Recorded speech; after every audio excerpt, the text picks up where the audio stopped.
Hello and welcome to the latest episode of the Rangers Women's Supporters Group podcast. How are we feeling this morning after a Friday night football extravaganza, Alan? Sore throat, but it's nice to do a podcast when we're not all tired and want to go to bed. I'm still tired, to be fair, but coffee, so that should get me through it. Car, how are you? I'm buzzing. My throat's fine because I was working, so I wasn't at the game screaming my wee heart out. But I mean, just buzzing. It's just exactly what we needed to do, and we did it. So can't be much happier than that. Definitely. So, of course, we took on Celtic Friday evening in the Sky Sports Cup semi-final, which was bizarrely on BBC Alba rather than Sky Sports as we had thought. But I bet you Sky are kicking themselves now after that game. However, the team that started was Esser in goals, backline of Hill, Medag, Docherty, midfield of Hay, Cornet, McLean, Arnott, Rowe, with Hardy and Ross up front. Were you happy with that, Alan? Yeah, I was happy with that. I think the biggest talking points for that was that Vic kept the gloves in goals, and it was probably a very, very tough call for Joe to leave me and McCauley out. But as we're going to discuss, I think Brogan and Lizzie were excellent and more than justified their picks, as did Vic in goals. It was massive that we saw so many players back available who'd missed out in the last week or two, particularly seeing Rachel Rowe and Rio starting, Rachel McLaughlin on the bench as well. So overall, I think we had to be delighted with the team. Yeah, Car, do you think Vic kept her place because she'd had the couple of clean sheets, or do you think it's still just that it was a cup game, so she was going to keep her spot at the team anyway? I don't know. I guess Joe's maybe just giving her the Scottish Cup. Maybe she said, "Well, you can have the Scottish Cup, Jen. I'll get kind of everything else. We'll see, whatever happens." This is not the Scottish Cup, is it? It's the Sky Sports League Cup. I think I got confused there. I don't know. I was surprised Vic kept her place, but I don't think it's to do with the fact that she got 2 clean sheets against lower opposition because she didn't have anything to do in those games. So I don't think that's impacted Joe's decision. But I don't think it really mattered. Jenna probably would have been just as good as Vic last night, so I'm pretty confident in both of them now, which I never thought I would say. If anybody knows me, they know that I was never one for supporting Jenna Five, but I've kind of got on board with that now. She seems to have improved quite a lot, so I was happy with it. But as Alan said, it was nice that Rachel, both the Rachels, Rio was back. We've pretty much got a fully fit squad now, bar Lisa, who's a little bit away, and the elusive Libby Bance, so we don't know what's going on there. But it was nice to see Liv McLaughlin, first in the door this week, and she's on the bench, so it was nice to see that. But fully fit squad, very attacking, very happy with it. I did actually speak to somebody on the way out the ground who's heard that it's a hamstring that Libby Bance is out with, so they're a few weeks out. It'd be nice if Rangers told That's second-hand information, but general when somebody gets told that, and then they've heard it through the player himself. Yeah, we should have actually touched on all the excitement. We forgot that we have actually signed a player this week, and Liv McLaughlin on loan from Aston Villa. She never got on, Alan, but she was kind of warming up, and I think she was enjoying the atmosphere for her first kind of taste of Scottish football. Ah, but what an introduction. Even though she's no obviously come on and got onto the park, probably the right decision not to put her on given the way the game played out. It would have been a massive ask of her, no matter how much we expect of her. But she's certainly surely going to be fired up to get involved. And if Libby's going to be out for a few weeks, she'll fill in that slot where she's in and out of team and helping rotate and keep the team fresh. Yeah, I've seen that Libby was on social media last night about saying this team and that, so she's obviously still with us until the end of the season for us to look after. So at least she's still in and around there to come and pick up her medals at the end of the season. Yeah, I mean, obviously it's a shame that she's a young player, came in, hit the ground running for us, and then she's got an injury, but hopefully it's not too long, and maybe we'll get some news from Rangers about what's happening there and potentially how long she's going to be out. But Joe doesn't really give anything away when people are asking her in press conferences. So we'll wait and see what happens. But she obviously loves it here. It's nice that we've got another midfielder in to kind of shore up that gap. Don't know what that was. But, you know, she's loving it here, so she can play the final and get a wee medal. Yeah, I'll just stick with the kind of Liv thing. It's good that it's like another player that Jo knows and has kind of worked with previously, so it just shows the kind of pool that Jo has, that a player gets injured but she can kind of replace them straight away. Of course, she's got that many contacts down south. Definitely, and I think that every one of Joe's signings has added something to the squad and the group. Some have played more than others, obviously, but I think every one of them, in their own way, have added something. So I'm excited to see what we'll get from Liv McLaughlin, and I'd very much expect we'll see her make her debut at Aberdeen next Sunday. Definitely. So back to the game, Car. We had plenty of chances in the first half that we should have went in a goal, maybe 2 goals up already, but it just was one of the kind of games that were like, because it's only going to finish with like 1 goal because we were hitting the bar, we were just narrowly missing. They were throwing everything like at us, just sitting back basically, no trying to come out or anything. But it was just kind of a frustrating first half of missed opportunities. Yeah, I mean, we ran over them that first half. We were doing everything right apart from putting it in the net. And there was, you know, Rachel Rowe had a couple of really good chances that, you know, one went just wide and one the keeper gets a fingertip to it and puts it onto the bar and then claims that she never touched it, so it's not a corner. But, you know, we had chances. Lizzie was doing really well. Everybody was dominating them. They didn't get out of their own half most of the first half. But we just couldn't find the back of the net. And you start to think, because of seasons gone by, is this going to be one of these games? But then you remember Jo's in the dugout and she won't let that happen. So it was disappointing, but I fully believe that we'd come out second half and do more of the same. Obviously, Celtic then came out and changed, but that's what happens. But we were all over them. We just need to take our chances, as, you know, used to be said, it'll come. Yeah, Alan, it was only one team really playing football, and the other was just kicking and lumping the ball up the park. But that's not really a surprise, and I expect Jo would have kind of expected that, because that's kind of how Celtic play. They barely can string out 2 or 3 passes together when they're against quality opposition. So not the biggest surprise, but I think Jo would have known that this team that she's got are just going to keep chipping away and get the rewards. Definitely, I very much doubt Jo would be surprised. If she wasn't the least wee bit surprised, I don't think she'll be surprised again from them. Thought it was really key that we need to take our chances in these games, because even though we dominated pretty much the 90 minutes, we know they're going to be dangerous if we give them chances. But a couple of occasions, we've obviously been a bit prone to balls into the box from set pieces from him, and I'd highlight a couple of times that Vic Essen came very far out the box to get a good punch on the ball and clear it. And one time the ball did come right back in. Kathy held in brilliant, just covered in, swept in off the line, and it just made it easy. You know, I thought defensively we had a great game. You know, it started with Vic in goal, and the back three were absolutely solid. Yep, so we went in at half time 0-0, Car. Kind of disappointing, kind of frustrating that, as we say, we should have been goals up, but were you worried at all, or were you kind of expecting that it's just, we'll come out and we'll come good? No, like, I expected that we would just come out probably the same team and we would just do more of the same. We would just, you know, pin them in, dominate them, put the balls into the box, and one of them had to go in. That was my thinking. One of them's got to go in. We're putting that many balls into the right areas. One of them's got to, you know, make it past the line.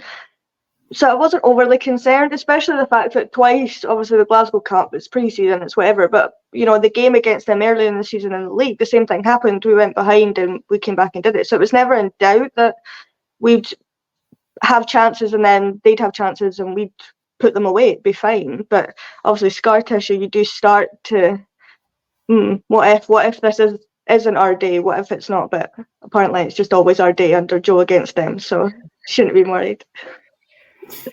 Yeah, so then the first kind of actual goal of the game was unfortunately not for us, Alan. It was for them, and it was a penalty, which I think they obviously had two penalties. I think one was a penalty, one wasn't. Would you say? I can see why it was given. I thought at the time it was harsh. You know, I'm not really probably difficult for Cathy to jump with her arms by her side, but you know, you just get on with it. Or you know, they're quite good. Their record for the spot. So despite the entertaining dancing from Vic on the line, you know, went one down, and as Carr touched on, you know, we've shown a great deal of belief to come back when we have went down this season. So I wasn't overly concerned, but you know, as I did say last week, I'd been unreasonably sort of nervous about this game, and that didn't help. So that was kind of 54th minute, I think, hit got awarded, but we just kept chipping away at them, Carr, and then Cathy redeemed herself by getting us back level terms. She did indeed. I mean, she must have been feeling awful. There's not much she could have done. It's football, these things happen. The ball hits her hand in the box, it's a penalty, it's fine. But we go up the other end, and it's just a stramash. It's just, Rio has a punt of it, Rachel Rose kicking it, and everyone's just in the box. They just are clearing it, and then Cathy just gets that final touch on it to just push it over the line. And you can see how buzzing she was, a wee knee slide just to cap it off, and she makes up for it. And, you know, I thought Cathy had quite a good game, to be fair. You know, we were kind of worried, you know, last season against Celtic, she kind of struggled. But, I mean, last night she was flying into tackle, she was clearing balls, she was doing everything she needed, tracking back, she was doing everything perfectly. So to get the goal to kind of make us back level was just, it was a nice moment for her, and obviously set us back on the way to where we needed to go. Yeah, well, I think it's fair to say Cathy enjoyed that one. Yeah, she got a wee bit emotional when celebrating that, but I think Cathy Hill's one of us, you know, and that emotion was shared in the stands, you know, where it was a loud away support for the team, and I'd hope that's helped get us over the line. But safe to say, Cathy absolutely loved that one. But who these slides on AstroTurf? Honestly, they never learn.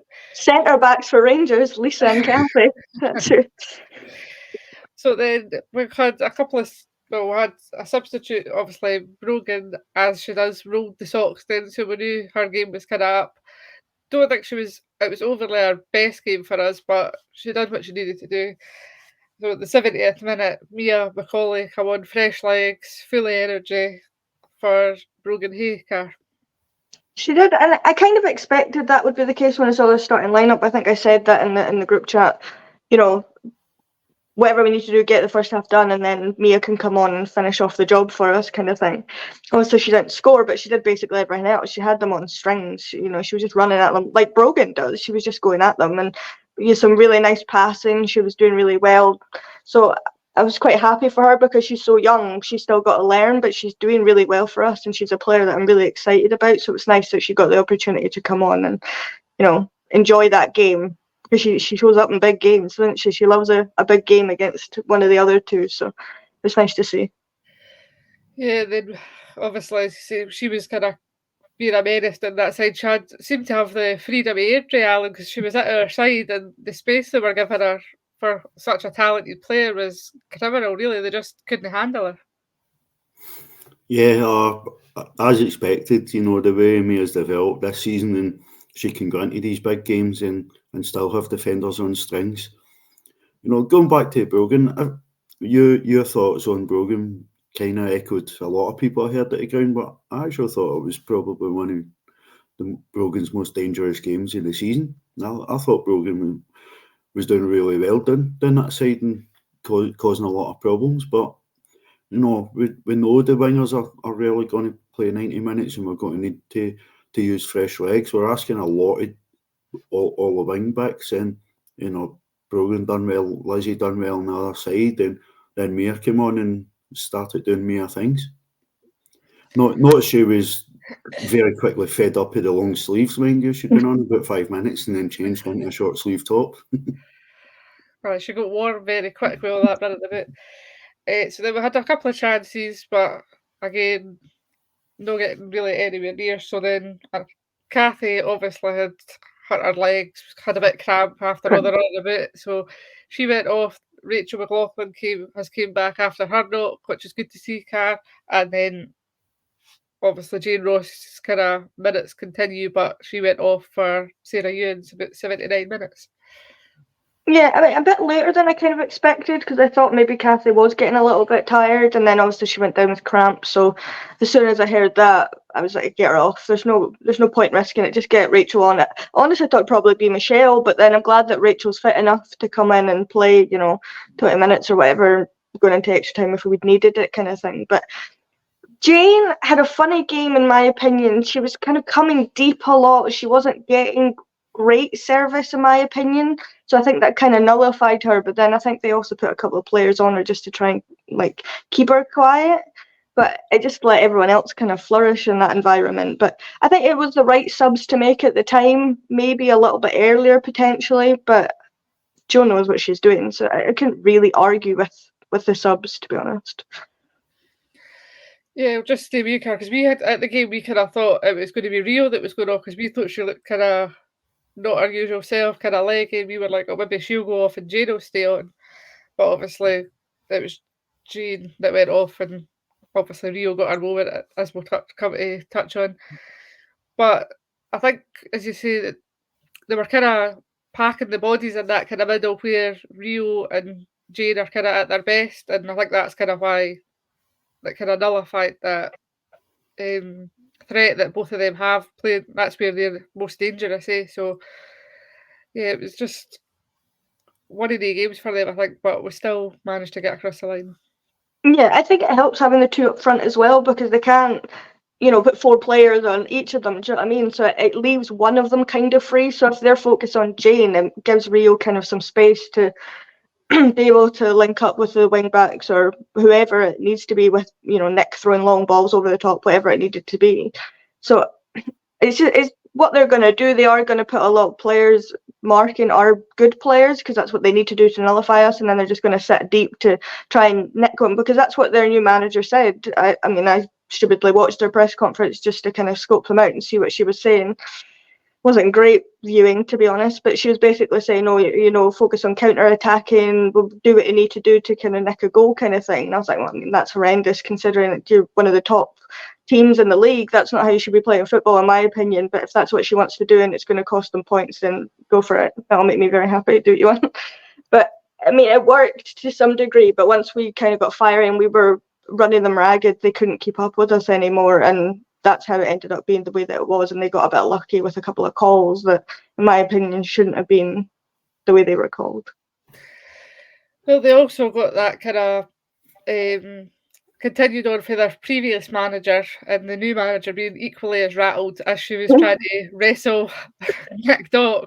Who takes on Nick Dock anyway? One But win wrestling on her that. for the ball. I don't know if it was to get the fans on side or if she was just a flash moment or whatever, but I think Nick came out on top with that one. I mean, she did, but it happened twice. Nick just wanted the ball. She caught the ball. Nick, it was a throw-in to us. Nick just wanted the ball, and then she also wouldn't give it. And then Nick just took the ball, and she was just screaming at the fourth official, screaming at him. And he came over and was like, "You can't do that. You need to give her the ball. You can't hold the ball." And then she was raging later on in the game about something. She was screaming at the lino. Well, you've obviously picked it up pretty quickly what they do in that club, because that's what they all used to do, but she's obviously just very rattled, and Nick was loving it, as Nick does. That's just what she does. But she was laughing at the fans. Kathy was laughing at the fans because they were obviously giving her abuse, and it seemed like they were fairly enjoying themselves, just getting her right up. Yeah, so then 80 minutes and we go 2-1 up. Who else but we, Eddie, Alan? Oh, what a goal. And we were always teasing Annie when we speak to her after the games, shooting her right foot. And she'd just laid the ball up and smashed it into the top corner. But, absolutely brilliant finish. But before that, we've got absolutely brilliant work for Rio getting down to the byline, pulling the ball back. And it wasn't just a pull back and hope for the best. She's obviously spotted Kirsty McLean's run. She's laid it on a plate for her, and absolute brilliant team goal. And it looked like once again it was got to be go a goal down, beat them 2-1. Job's a good one. Yeah, but unfortunately, that wasn't how it was going to play out because this game needed more drama, apparently. 89 minutes, Celtic get a penalty. Never a penalty in my eyes. Brilliant tackle for Tess to kind of, or I think she's even posted on her social media that she clearly got the ball first and then the player goes down. Never a penalty, but they got it and they scored. But what did you think it? I mean, obviously, I was watching it on my phone, and the angle she got from that, she clearly got the ball. I don't know what she said. Like, earlier on in the game, there was a tackle like that ended up being a free kick. We didn't get the ball, and it's the same tackle. She wipes her out. I can't remember. I think it was Christian McLean, or was it Nick? I can't remember. But it's basically a carbon copy of what happened there, except Tess got the ball. So there we go, it shouldn't be a penalty. That's just how that works. But I don't know if the ref couldn't see it properly. I don't know what it was, but he's obviously seen her go down the way she did and gone, well, it must be a penalty. Not much Vic can do in that situation. Penalties are a lottery. You either save them or you don't. It's not something I'm going to come to expect of her to just do that and save them all the time. But for me, not a penalty. Ref got that wrong, along with a couple of other calls later on in the game, which is crazy because it's the 89th minute that so much can happen in such a short space of time. But it did, and what an advert for Scottish women's football. Absolutely. I think the kind of at the game, Alan, we were saying, well, if that's a penalty and Tess was kind of the last player, then why should go off? But she never got a card at all. So just a calamity of errors, as Scottish refs seem to be famous for. It's my understanding with the whole double jeopardy rule. If there's a genuine attempt to play the ball, you don't get punished twice. So I wasn't surprised that Tess never got booked or carded at all. I was just astonished that the ref gave a penalty because we were up celebrating that like a goal because that was an unbelievable tackle. Yeah, Vic might have saved the shot, but the girl's clean through and goal. You've got to expect her to score.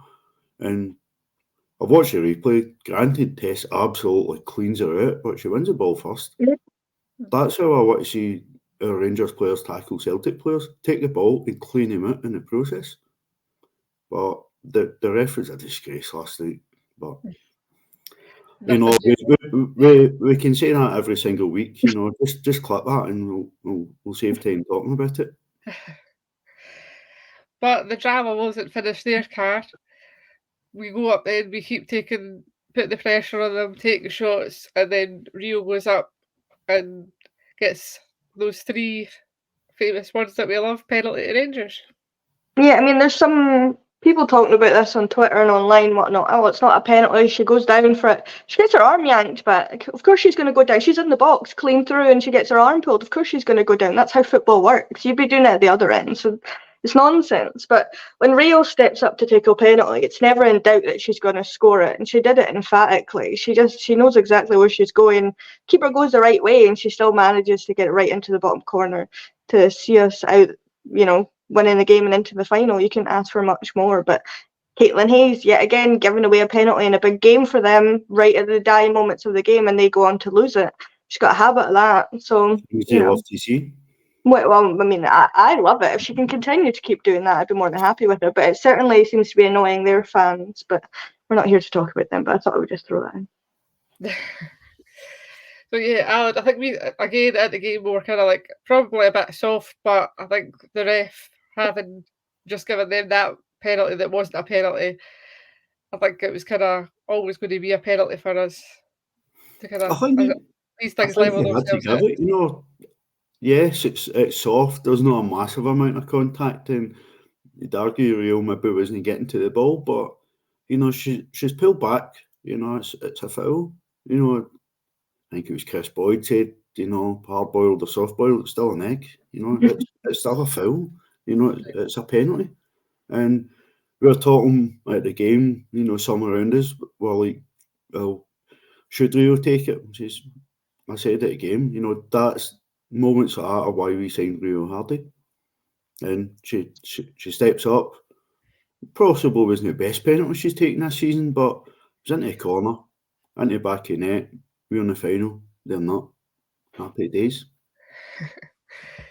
But there was still a few minutes played after that, Karen. Honestly, I don't know how you felt watching it on your phone, but at the game it felt like we'd played another 120 minutes, never mind 2 minutes. But we got it over the line and everybody went wild. Some songs were sung with Can You Hear the Celtic Sing? I did enjoy that. Not because they were losing. So a fun night all round. I will say it sounded great on my phone. I was driving home. I wasn't watching it, just for anybody that thinks I was using my phone when I was driving. It was just on my passenger seat. I was listening to the dulcet tones of the Gaelic on my car radio before I managed to get home and see the final 5 minutes. But I mean, it sounded great. A good crowd, on both sides, which is nice to see. There was some young team there on their side with their drum and singing going on. So it was nice to see that people turned out in numbers for it. And obviously they all went home very sad. And I've been blocked on Twitter by a few of them because they can't take it back when they give it out before the game. But that's by the by. But you can ask for more from the game other than just winning 3-0 and it being comfortable and not having any drama. But that's never going to happen in these games. So Jo's done it again. The squad that she's built, they don't give up. They just keep going till the bitter end, and it's worked. So as long as we keep doing that towards, for the next half of the season, we'll be all right. Yeah. So yeah, then we're into another final. We'll either play Partick or Hibs, who play on Sunday. I think it's 4:10. I think it's BBC Alba against. So and we're going to be at Tynecastle for that final. I think you're going to have quite a good birthday weekend. Yeah, as planned, as the top four when I saw the dates for the season. So, yeah, definitely it'll cheer me up turning 40. So, something to look forward to.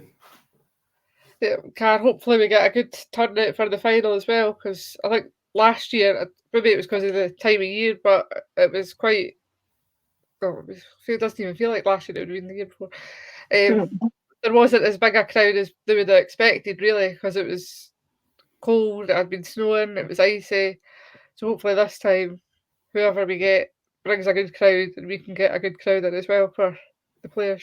Yeah, like we expected more, and I don't know whether it was the weather, whether it was just because not that many people had kind of really got into the women's team at that point, but we did expect a lot more. But I think now more people have been talking about it, more people seem to be interested in it. It's during a men's break, which gives even more opportunity for people to get along. There's nothing really stopping folk. It's fairly cheap. It's not a hard location to get to, so there's not really much excuse. But going by what people have said already, it seems like more people will be going along than did the last time, and hopefully see us lift that trophy again and retain it. Yeah, absolutely. So I think the final's the 23rd of March. I think 23rd of March. Tickets I go on. believe, go on sale on Wednesday. Yeah, I was going to say somebody remind me when tickets go on sale. Wednesday. So get the tickets. Go. We possibly will be putting a bus on if there's enough interest and enough people want to go. At the rate people are saying they want a bus, it might be several buses, but we'll see what happens. So yeah, happy days for that one. Up next, though, we're back to league action. On our travels again. Are we up to Aberdeen next week, Alan? Yeah, another long journey. It's been plenty of miles on the clock in January, but we'll finish it strong. Aberdeen have been a wee bit hit and miss this season. You can clearly tell they're stepping up, but they're still prone to some heavy defeats. I very much expect we'll be in parting mood and adding to that. I expect the next 2 games we'll rack up quite a few goals, and possibly make sure we give Rio a rest, maybe, or if she's needing it. We'd obviously been surprised, not surprised, but we'd been boosted that she started yesterday, but she didn't look fit. Although strangely, she seemed to get fitter as the game went on. The run she was making late in the game. I think you saw how important she is, that she's played the 90 minutes. But I'd maybe say we'll see 1 or 2 changes.